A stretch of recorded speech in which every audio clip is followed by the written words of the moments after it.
It's kind of been a minute. I just wanted to share a quick video, and maybe it's not going to be the quickest one in the world, to kind of get you caught up on what's been going on the last 9 to 10 months. So it has always been my dream to move from Minnesota and live somewhere warm. So we decided that when our daughter finally graduated high school and left for college, we were going to move to San Diego.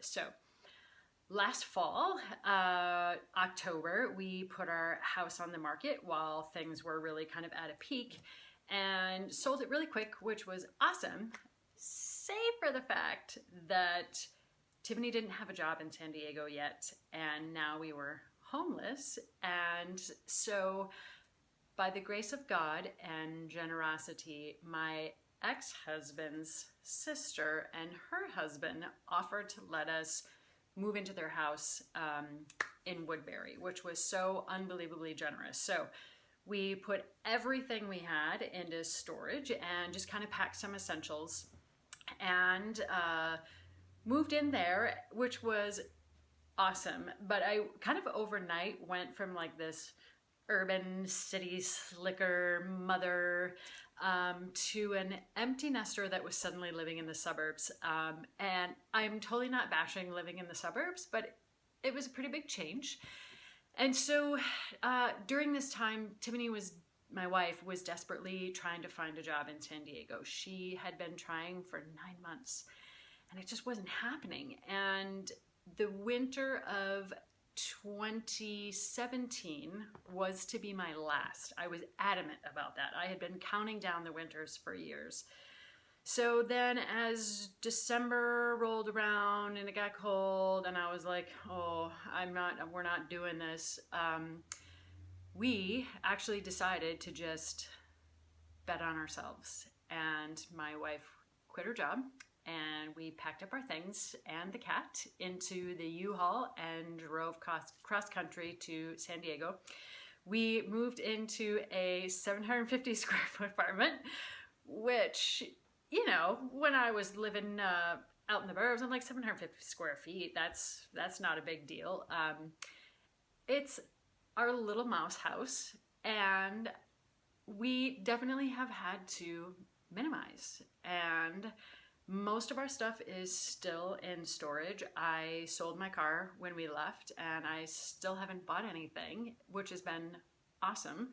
We live in North Park, which is a place where it's super easy for me to bike and walk to the grocery store, to the gym, to wherever I need to go. So that's been great.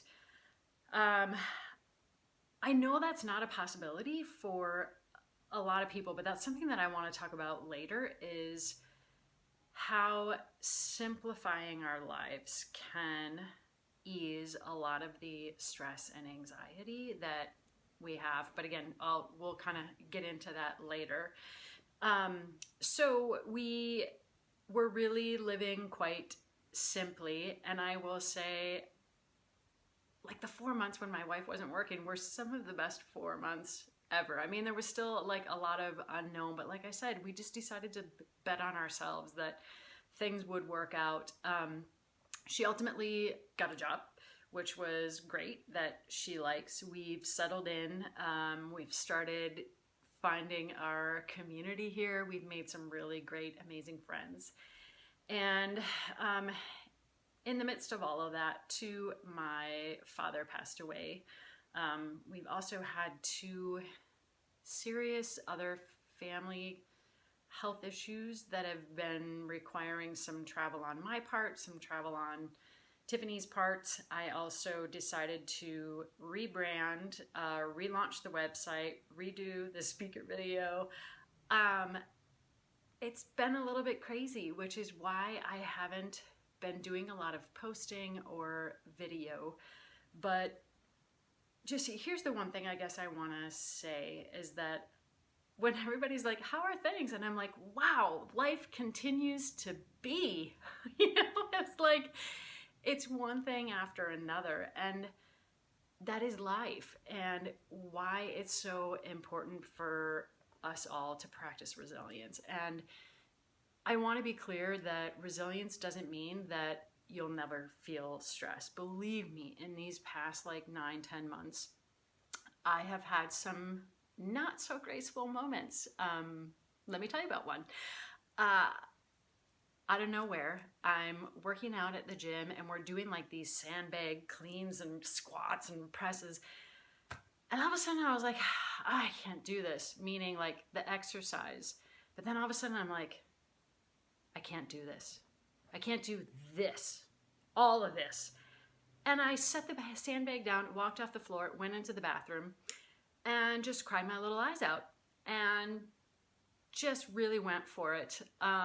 So it's not all grace, but I will say with resiliency is typically that we're still going to experience stress. However, that kick to the nether regions doesn't sting quite as bad. So we're able to recover from the punches that life can throw at us more quickly.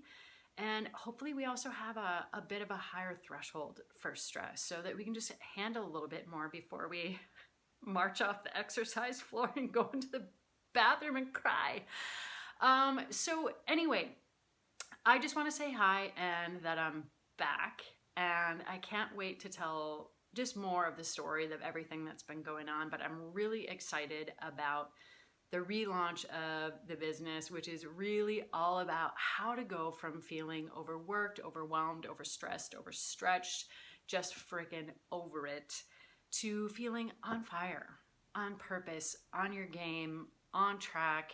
And there's a lot of different ways to do that, and I can't wait to share those with you. And it's really about optimizing your chemistry so that you can really optimize your intellect and your potential. So I'd love to know from you, maybe of all these sort of highlights from the past 9-10 months that I've been sharing with you.